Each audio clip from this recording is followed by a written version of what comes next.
Hey everybody, David Levenstein, producer, 103.9 LA News Radio. We are back to business. If you are a business owner or professional, contact me at my show at jvcbroadcasting.com. I'd love to hear from you, and I bet you all of Long Island will as well, and this is how you do it. You come on my show, we talk to you, you talk to them, and everybody's happy. My show at jvcbroadcasting.com. My guest is Mr. Neil Himmelstein. You can listen to him every Friday at 3 p.m. as he hosts The Code to Financial Success, right? Yep, absolutely. The Code to Financial Success. His website is the mainstreetplanninggroup.com, mainstreetplanninggroup.com. And one of the arrows that he has in his quiver, which I think is one of the most important arrows, is long-term care insurance. And I'm going to tell you why I think it's important. My mother right now is living in an assisted living community without it. And guess who's paying the bill? You are. My brothers and I. Yes, we are paying the bill. And again, it was something that they never thought about. They never planned for. And they're not alone. Many people don't. Right. But now we're paying for it. And it is expensive. But this is an expense that can be avoided in the future, right? Absolutely. And explain then to everybody in the audience what long-term care is, what it covers, and how much does it cost? Okay, so let's go backwards. So it's not about a product, it's about a plan. It's about a solution, actually. Right. And insurance can be one solution. It's not a solution for everybody. Okay. Okay. So the cost. But knowing that you're going to get older and knowing that you're going to need some sort of assistance in life. What long-term care insurance covers is the things that Medicare and your health insurance don't cover, right? Which is custodial care, right? Care in your home, taking care of you, if you need assistance. In technicality, it's custodial care and or skilled care. Right. Skilled care being a nurse coming to the house and actually giving. But how you about someone physical staying in a facility? Staying in a facility, you need care. You need help bathing, dressing. They call it activities of daily living. And there are 5 of them, right? There are 6. Oh, 6. Yeah. Okay. Bathing, dressing, ambulatory, being able to move. Right. There's 6 of them. 6 of them. Okay. I don't list 5. them all out. I don't know. For me, it's 1. That's okay. Eating. So you need 2 out of 6. If a doctor qualifies you, then you can get, on the insurance side, access to care. And what it is another bucket of money that doesn't affect your current investment. Do many people think that when they get Medicare that this stuff is included? Yes. Right. It's not. It's not included. So if you have Medicare and you think that in-home care or licensed care or being in an assisted living home is covered, it ain't. It's not. Right. So what happens is the largest long-term caregiver in the country, insurance carrier, is who? Do you know? No, you tell me. The U.S. government. Medicaid. Medicaid, of course, yeah. Medicaid. But not everybody qualifies for Medicaid. Right. Medicaid, you have to basically impoverish yourself. Yes.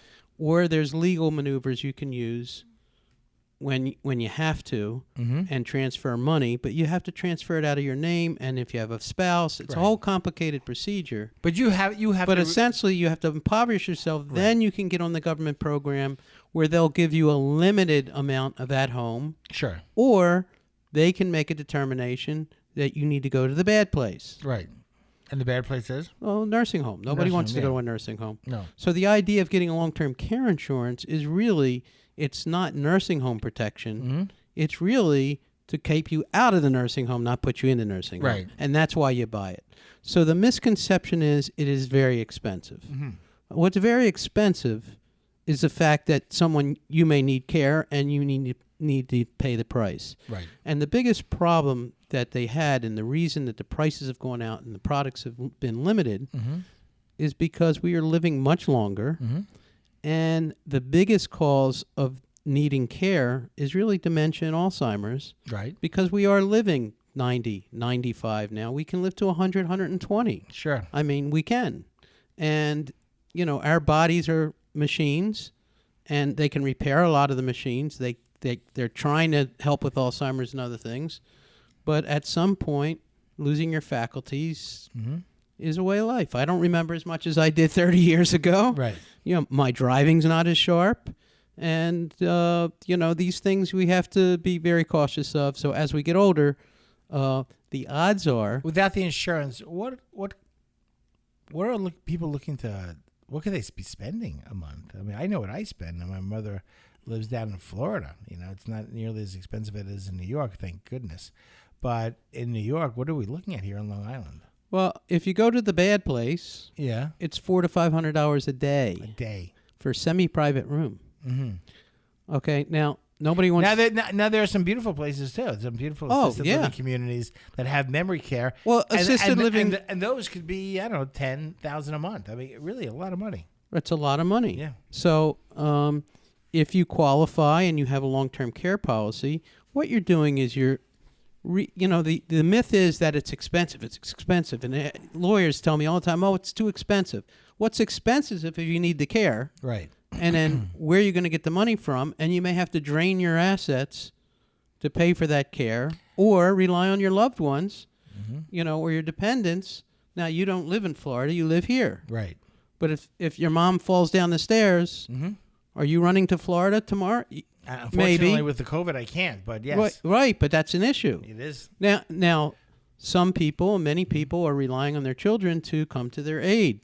And, your children could have children, and they have a life of their own. And right. Are they going to leave their job to take care of you? Are they going to leave their children to take care of you? The one thing I don't want to be is a burden on my children when I get older. Right. I want to make sure that I have these benefits for myself in place, so my children can just enjoy my company in my senior years, as opposed to me being a financial albatross on them. Right. So they think, it's expensive. But if you look at your investments and you take 1% of your investments and you reposition, you don't get out of your positions or anything else. You just reposition them to protect it. Right. So when people say, it's too expensive, say it's not too expensive. You're not coming up with new money. You're just reallocating what you already invested. Exactly. Into something else. It's not a new investment. It's a real allocation. It's protection. And you need it. And people say, it's expensive. I may not need it. But listen, auto insurance, I haven't been in an accident in years. And yet... I still pay for it. And the government mandates it. That's probably why. If I don't have it, my license will be suspended. I can't register my car. It's mandated. Oh. I have no choice to have it. And I haven't been in an accident in I don't remember how long. Right. The odds of you getting in an accident may be smaller than you needing long-term care. As I get older, the needing long-term care becomes more and more of a possibility. So the odds are, and the odds have changed. So that's what people don't understand. Right. 70% of those reaching age 65 and above will need some sort of long-term care. Say that again, 70%? 70%. That's 2 out of 3 people. The other third will be taking care of that 70%. Oh, my Lord. Okay, not only are they taking care of that 70%, they have to deal with an emotional strain. This is depressing me. 70% of the people over the age of 65 will need some sort of long-term care. Correct. And if you're a couple and you do the math, it's 81%. You think about this. Percentage. People have been saving all their lives for retirement, right? Putting money in their their IRA, the Roth IRA, their 401k, all that stuff, right? Investments. Right. And you could be just digging yourself right into a hole. Wiped out by not having this benefit. Now, let's say that... And I look at it as a benefit, not an insurance policy. No, but let's say you do go on Medicaid, which is not Medicare, Medicaid. People confuse. It's 2 different things. Right. Medicaid is... It's welfare for the elderly. Yeah. I hate to say it, but that's really what it is. Right. And it's great coverage. Okay? But they choose. Let's say you have to go to a nursing home because there's no one to take care of you. Sure. You need more care than just, maybe you have dementia, you don't know where you are. They choose where you go. They're going to choose what? The least expensive. Yeah. The best what's for them, not for you. Sure. So the idea is you want choice. It could be far away from your family member. It could be in a place you really don't want to go. Sure. It could be in a place which is, I hate to say it, but we had the COVID issue and maybe is not as clean and nice as the ones you'd like to go to Sure. if you were to go to. There are some nice places, some beautiful assisted living, and there's some beautiful, what's developed over time, some transition places. Not all which go from independent living. My grandmother did this. It was independent, and then they moved her to assisted, and then in the same facility, went down the hall to nursing home where they had doctors on call. Right, but many of those places don't take Medicare. They're private pay only. Correct. And some of them are ALF, but they're far and few between. Correct. So and that's an issue if you are impoverished and you need to be on Medicare. But that being said, let's talk about long-term care. How if you aren't impoverished and yet you don't have enough, you could be not impoverished and still have not enough money to pay for a facility or get the care that you need. Right. Because correct. you could be, hey, gee, I have money, not little enough to get Medicaid. Right. But I don't have enough to pay for me. Correct. And that's the hole that long-term care fills. Right. So it's an emotional strain to see people go through their finances that they've saved or their whole life. Right. And what do I do with my kids? You have the whole what they call sandwich generation, which I'm part of. Okay, so let's talk about this. Let's talk about what the cost of long-term care is, long-term care insurance rather, and what the actual benefits are and how they pay. Well, it's funny because I look at it this way. Yeah. If I could pay $500 a month now, right, for me and my wife, mm-hmm. and it covers me for $500 a day in the future, right, it's a no-brainer. It's a no-brainer. I mean, now, you can do the math. I mean, you're a math guy. Once you start receiving the benefit, you continue to pay. Most of them have a waiver, what they call a waiver of premium, that Okay. you don't have to pay anymore once you're on claim. And if you do it with a husband and wife, by the way, yeah. on the standalone policies, which is not that many anymore, okay. there's different ways of buying the insurance now that never was in the past. Sure. But on the traditional standalone policies, they do give you a big discount if a husband and wife are both applying. And the reason they give you that big discount, and even if one is not going to get it, you want to apply as a husband and wife, right? Because that discount is taking into consideration that there's someone home to take care of you. Mm-hmm. So the insurance companies understand that and give you a discount for that. So if you're doing your planning, we like the standalone policies. Mm-hmm. People ask me, why would I buy a hybrid one and not a standalone one? And vice versa. Does long-term care work like regular life insurance? For example, if I bought $1 million policy, right, and I died in 10 years from now, right, my survivors get $1 million. If I buy that same $1 million policy and I die 6 months from now, they get that same $1 million policy. Does long-term care work the same way? Let's say you need to go into an assisted living community, or you need help at home because of an illness that you may have contracted as a young man, a young person. So you are buying a bucket of money, okay, essentially, when you buy a long-term care policy. So right. You could buy $300,000, $400,000, $500,000 of a bucket of money, and that's how I like to look at it. It's funny you say that. It's this is my bucket of protection. So there's a couple ways of buying it. Mm-hmm. Typically, the standalone policy would have that. There are riders that do all kinds of things. The more you put in, does the bucket get bigger, or is it you just like a insurance benefit? You're buying a certain amount of money. Both. Both. Okay. It could be either way. Okay. So on the standalone policies, a lot of them have inflation riders that'll go up. That your bucket of money will grow every year. Sure. They also have a waiver of home care, so that there's no waiting period. There's usually a 90-day waiting period for long-term care. Why? Because your medical insurance is going to cover you for the skilled care, usually about 100 days. So that waiting period is a potential big expense. Right. But if it's going to be where you're going to be home and taken care of, right, we like to put on a waiver so that there's no waiting period if you need home services. Does it have to be licensed care that comes to your home, or could be? Depends on the policy. Depends on the policy. So there are policies that people can pay for, and you can design for them that will suit whatever it is that they're looking for. We always design it to the client as to what their best wishes are. Because I would imagine someone's preference would be to have care come to their house. Correct. So they could be more comfortable. We all want to stay in our own home if we Sure. can, naturally. Okay, I'm speaking with Neil Himmelstein. He is the founder of the Main Street Planning Group. Visit them at mainstreetplanninggroup.com. That's planninggroup.com. Their phone number is 631-647-4694. Correct. Look at that. And you can listen to them every Friday right here. Learn more about long-term care, more about insurance, more about annuities and other alternative investments from your stock market investments, basically, that should be a part of your portfolio. Again, he's looking for you to allocate properly to protect your retirement, to protect your lifestyle, and to protect your family.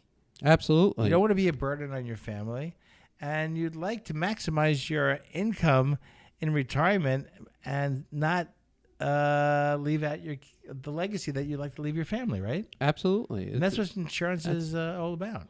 Absolutely. It's a vital part of any planning tool. Mm-hmm. And, unfortunately, what I've seen this year, since the market's been booming, people forget that, oh, by the way, what could happen if? Right. Everybody gets into these euphoria states. Well, and then something happens. Well, it is. I mean, people are saying, hey, I'm going to take my money and put it all into the stock market right now. And they're saying, but what about your insurance? I don't need life insurance because my portfolio grew to $5 million.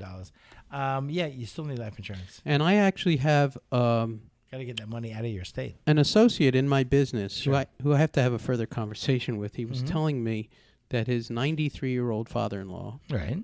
I hope he's not listening. Well, anyhow, his 93-year-old father-in-law just sold $3 million of stock. I don't want to say with a huge capital gain. Sure. And paid $500,000 in taxes at 93.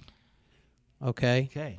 Now, that's a big problem too. We talked about this earlier about some other people that we know. Sure. That, they're paying the capital gains. Now, it may not have been a bad strategy. Right. But under current law, there's a step up in basis, and if there's a planning involved, you could have protected that gain. Right. There's strategies. All we're talking about is solutions. Right. Okay, it's not always an insurance solution. Sometimes it's legal. Sometimes it's accounting. Right. Sometimes it's selling things in the right way. Sure. All this comes into play when we do a plan. It's not a, here's your one-stop shop product and solution. No, we're talking about solutions. Okay, I'm speaking with Neil Himmelstein from the Main Street Planning Group. The website is mainstreetplanninggroup.com. Also, again, listen to him every Friday at 3 p.m. as he hosts The Code to Financial Success. And the phone number is 631-647-4694. The Code to Financial Success. So you have choice, organization, direction, and education. Correct. Let's break that down. Let's talk about choices. So choices. So specifically about long-term care, there's several different ways of buying it. Mm-hmm. You could buy a standalone policy. Right. And there's not that many in the market right now. And so what would be the other option? They have what they call hybrid policies, which are a combination of life insurance with a long-term care rider. And people like that in the sense that if you never need the long-term care, you're buying a bucket of money. Mm-hmm. Let's say you're buying $500,000 of a bucket of money. That will be the death benefit? That will be the death benefit and the long-term care. Okay, so if you don't use the long-term care, the $500,000 goes to your heirs. Right. And is there an age group that people generally should begin to look for long-term care? I would imagine the younger you are, the less expensive it will be. Absolutely. Typically 50 plus. 50 plus, right.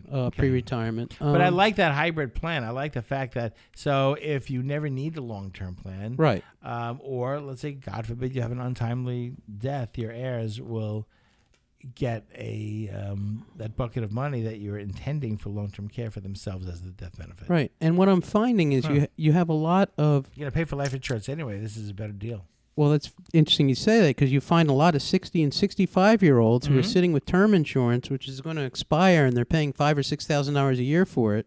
And why not reallocate that money into a combination plan that could pay for life insurance and long-term care? We've seen people do that. Right. So it is a great way of protecting your assets or your parents' assets. In the last minute that we have, talk to me about the qualifications for long-term care. Is the underwriting as strict as it is for life insurance? The underwriting is different than life insurance. Okay. Long-term care, they're looking at your morbidity, not your mortality. So if you... life insurance is your mortality. Mortality. They're looking to see if you die. Long-term care is looking to see if you have a pre-existing condition. Right. Whether you use a four-prong walker, they're not going to do. If you have walking issues, if you have movement issues, or if they're going to do a mental screening to see you have memory issues. It's almost like the opposite of life insurance. It's not the opposite. They kind of work hand in hand. Yeah. Okay, but it's interesting. One's concerned with mortality, one's concerned with morbidity. Right. Now, interestingly enough, and it's not a definite, but we had a situation this week. So someone had contacted me and they got turned down for long-term care. Right. However, their medical requirements allowed them to get a life insurance with a long-term care rider. So we're able to provide a solution. There's no one-size-fits-all. Okay. So my name is David Levenstein. I've been speaking with Neil Himmelstein from the Main Street Planning Group. Listen to him every Friday at 3 p.m. as he hosts The Code to Financial Success. He's located right here in Center Moriches, and you have offices also in Center Moriches and in Queens. And in Queens. And we can meet in Garden City as well. And meet in Garden City. 631-647-4694. That's 631-647-4694. Again, MainStreetPlanningGroup.com for all your long-term care, insurance, and financial planning needs. Listen to him every Friday at 3 p.m. as he hosts The Code to Financial Success. My name is David Levenstein, and we are back to business. Another one bites the dust.